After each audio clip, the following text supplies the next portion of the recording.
మీ తాకట్టు బంగారం కష్టాలకి good bye చెప్పండి. వెంటనే ఎన్ గోల్డ్ కి కాల్ చేయండి. కీలక నిర్ణయం తీసుకుంది కూటమి సర్కార్. తిరుమల తిరుపతి దేవస్థానం ఎస్వీబీసీ ఛానల్ చైర్మన్ గా శ్రీధర్ వర్మను నియమించింది. Telugu Desam party state media coordinator గా పనిచేస్తున్నారు ప్రస్తుతం శ్రీధర్ వర్మ. ఈ నెల 22న పదవి బాధ్యతలు స్వీకరించనున్నట్లుగా తెలుస్తుంది. అయితే ముఖ్యమంత్రి చంద్రబాబుతో పాటుగా మంత్రి నారా లోకేష్ కు కృతజ్ఞతలు తెలిపారు శ్రీధర్ వర్మ. ఎన్టీఆర్ సన్నిహితుడు, మాజీ టీటీడీ సభ్యుడు ఎన్టీఆర్ రాజు కుమారుడై ఈ శ్రీధర్ వర్మ. ఎస్వీబీసీ చైర్మన్ పదవిపైన జనసేన నేతలు తీవ్ర అసంతృప్తి వ్యక్తం చేస్తున్నారు. కీలక పదవులని తెలుగుదేశం పార్టీ నేతలకేనా అంటూ కూడా వారి యొక్క అసంతృప్తిని వ్యక్తం చేస్తున్నారు. అయితే శ్రీధర్ వర్మ నియామకం పైన ఇప్పటికే ఏదైతే కూటమిలో ఉన్నటువంటి ఇతర పార్టీలు కూడా కొంతవరకు అసంతృప్తి వ్యక్తం చేస్తున్నటువంటి పరిస్థితులు అయితే చాలా స్పష్టంగా కనబడుతున్నాయి. ఎందుకంటే తిరుమల తిరుపతి దేవస్థానం లాంటి అత్యంత కీలకమైనటువంటి వాటిలో పదవుల పంపకానికి సంబంధించి కూటమి ధర్మాన్ని పాటిస్తున్నారా లేదా, కీలక పదవులని ఓన్లీ తెలుగుదేశం పార్టీ నేతలకే ఇస్తున్నారా అనేటువంటి ఒక బలమైనటువంటి విమర్శ మాత్రం ఆ పార్టీ నేతల్లో ఉన్నట్లుగా తెలుస్తున్నాయి. మరోవైపు ఎస్వీబీసీ చైర్మన్ పదవి పైన జనసేన నేతలు కూడా కన్నేశారు, ఆ పదవిని ఆశిస్తున్నారు అనేటువంటి వాదన బలంగా వినబడుతున్నాయి. అయితే తిరుమల తిరుపతి దేవస్థానం ద్వారా నిర్వహించబడేటువంటి ఎస్వీబీసీ ఛానల్ చైర్మన్ గా తిరుపతికి సంబంధించినటువంటి తెలుగుదేశం పార్టీ సీనియర్ నాయకుడు శ్రీధర్ వర్మను నియమిస్తూ కూటమి సర్కార్ కీలక నిర్ణయం తీసుకుంది. ప్రస్తుతం ఆయన తెలుగుదేశం పార్టీలో రాష్ట్ర మీడియా కోఆర్డినేటర్ గా పనిచేస్తున్నారు. మరోవైపు గత కొంతకాలంగా ఖాళీగా ఉన్నటువంటి ఈ కీలక నామినేటెడ్ పదవి పట్ల ఆయన చూపిస్తున్నటువంటి విధేయతతో పాటుగా మరిన్ని తెలుగుదేశం పార్టీకి గతంలో వారు పనిచేసినటువంటి అనుభవం ఈ మొత్తాన్ని బేరీజు వేసుకున్న తర్వాతే పదవిని అప్పగించినట్లుగా తెలుస్తుంది.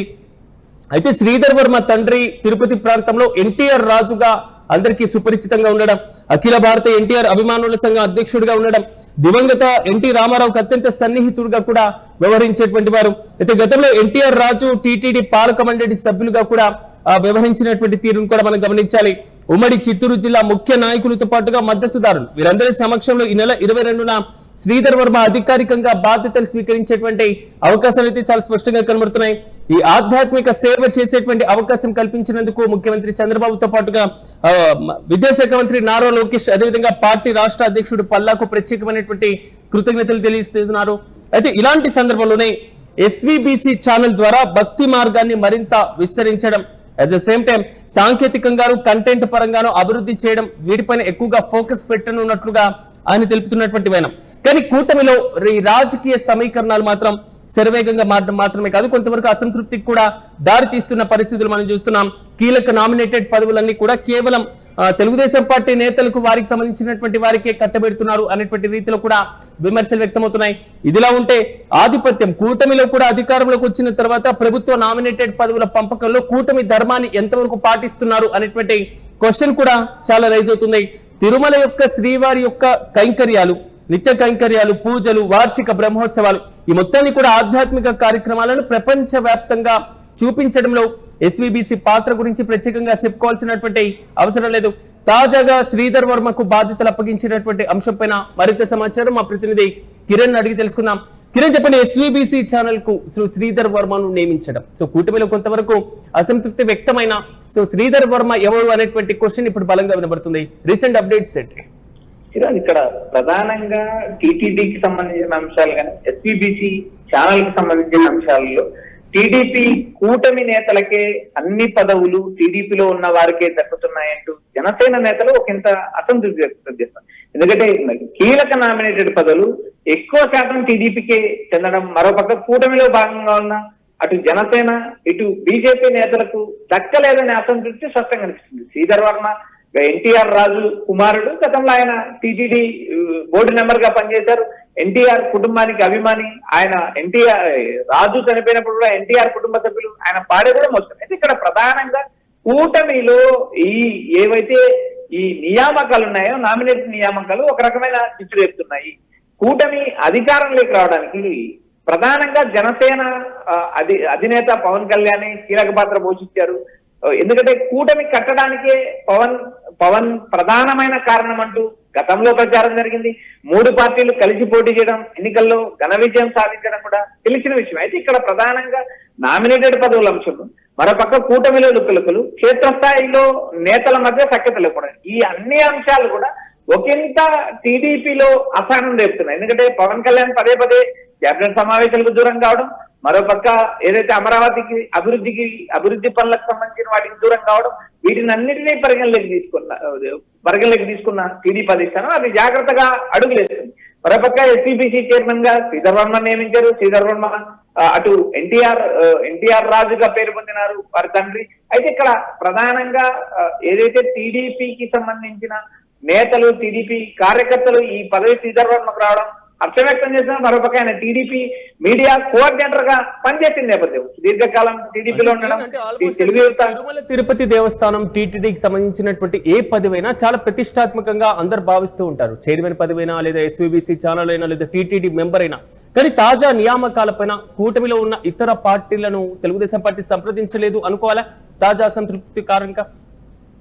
ఇక్కడ ప్రధానంగా టీడీపీకి సంబంధించిన నేతలకు అటు నారా లోకేష్, ఇటు సీఎం చంద్రబాబు నాయుడు ఆశీస్సులు ఉన్న వారికి కీలక పదవులు దక్కుతున్నాయి అనే ఒక అపోహ అయితే అటు కూటమిలో ఉంది. జనసేనకు సంబంధించిన నేతలకు కానీ, బీజేపీకి సంబంధించిన నేతలకు కానీ ఆశించిన స్థాయిలో ఊహించిన పదవులు రావడం లేదు.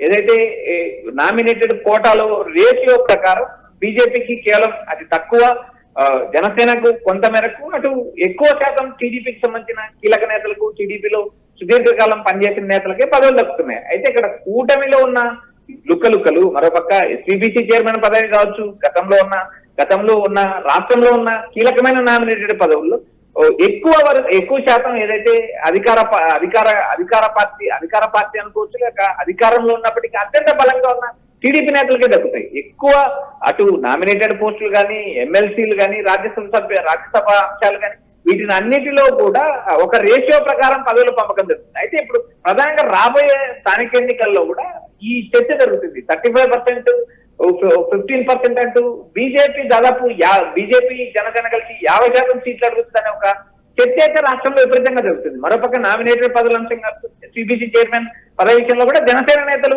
ఆశించారు. జనసేనకు సంబంధించిన, తిరుపతికి సంబంధించిన కీలక నేతలు విశ్వ ప్రయత్నాలు చేశారు. ఇటు పవన్ కళ్యాణ్ ద్వారా ప్రయత్నాలు చేశారు. అయితే ఎట్టకేలకు ఆ ఎస్సీబీసీ చైర్మన్ పదవి కూడా శ్రీధర్ వర్మకు దక్కింది. శ్రీధర్ వర్మ తండ్రి శ్రీధర్ వర్మ టీడీపీలో పనిచేయడం. అయితే ఎక్కువ శాతము ఏదైతే జనసేనకు సంబంధించిన నేతలు ఎక్కువ మంది ఈ పదవిని ఆశించినప్పటికీ వారికి తిరుపతికి సంబంధించిన నేతలకు ఆ అవకాశం దక్కలేదనే అసంతృప్తి. మరోపక్క తిరుపతి నియోజకవర్గంలో అత్యంత బలంగా ఉన్న ఏదైతే కాపు సామాజిక వర్గానికి సంబంధించిన కీలక వ్యక్తులు కూడా ఈ పదవి కోసం ప్రయత్నాలు చేస్తారు. అయితే ఎట్టకేలకు నారా లోకేష్, ఇటు సీఎం చంద్రబాబు ఆశీస్సులతో అటు శ్రీధర్ వర్మకు పదవి దక్కినప్పటికీ మరొక జనసేన నేతల నుంచి అటు పవన్ కళ్యాణ్ పైన కూడా తీవ్ర ఒత్తిడి ఉందే అంటూ ఒక చర్చ అయితే జరిగింది. అంటే రాష్ట్ర వ్యాప్తంగా జరుగుతున్న పరిణామాలు, మరొక కూటమిలో ఉన్న లుక్కలు, వీటి అన్నిటిపైన ఒక చర్చ జరుగుతున్న నేపథ్యంలో ఎస్వీబీసీ చైర్మన్ పదవి మరోసారి టీడీపీకి సంబంధించిన వ్యక్తికి, టీడీపీ మీడియా కోఆర్డినేటర్ గా అటు టీడీపీలో సుదీర్ఘకాలం పనిచేసిన రాజు కుటుంబానికి ఈ పదవి దక్కడంతో టీడీపీ శ్రేణులు హర్ష వ్యక్తం చేస్తున్నారు. Kiran, right Kiran, thank you. మొత్తం అత్యంత కీలకమైనటువంటి తిరుమల తిరుపతి దేవస్థానానికి సంబంధించినటువంటి ప్రతి పదవి పైన కూడా చాలా కీలకంగా, ఒక బాధ్యతాయుతంగా, ఆధ్యాత్మిక పరంగా తీసుకునేటువంటి అవకాశాలు అయితే చాలా స్పష్టంగా మనం చూస్తూ ఉంటాం. కూటమి ప్రభుత్వం కూడా తాజాగా కీలక నిర్ణయం తీసుకుంది. తిరుమల తిరుపతి దేవస్థానం ఎస్వీబీసీ ఛానల్ చైర్మన్ గా శ్రీధర్ వర్మను నియమించడం జరిగింది. ప్రస్తుతమైన Telugu Desam party state media coordinator గా పనిచేస్తున్నారు. మరోవైపు ఈ నెల 22న ఆయన బాధ్యతలు స్వీకరించనున్నట్లుగా తెలుస్తున్నాయి. చంద్రబాబుతో పాటుగా లోకేష్లకు ఆయన ప్రత్యేకంగా కృతజ్ఞతలు తెలిపారు. మరోవైపు ఎన్టీఆర్ సన్నిహితుడు కావడం, మాజీ టీటీడీ సభ్యుడు ఎన్టీఆర్ రాజుగా ఆ ప్రాంతంలో సుపరిచితమైనటువంటి ఆయనకు కుమారుడుగా ఉండడం, ఈ మొత్తం కూడా ఆయనకు కలిసి వచ్చేటువంటి అవకాశంగా ఉంది. అయితే ఎస్వీబీసీ చైర్మన్ పదవి పైన జనసేన నేతలు మాత్రం అసంతృప్తి వ్యక్తం చేస్తున్నారు. కూటమిలో ఏదైతే కీలక పదవుల పంపకాలు ఉన్నాయో ఆ మొత్తాన్ని ఒక సమానమైనటువంటి రీతిలో సాగడం లేదు. సో కీలక పదవులన్నీ కేవలం తెలుగుదేశం పార్టీ నేతలే తీసుకుంటున్నారు, వారికే అప్పగిస్తున్నారు అంటూ కూడా ఒకంత అసంతృప్తి వ్యక్తం చేస్తున్నట్లుగా తెలుస్తుంది.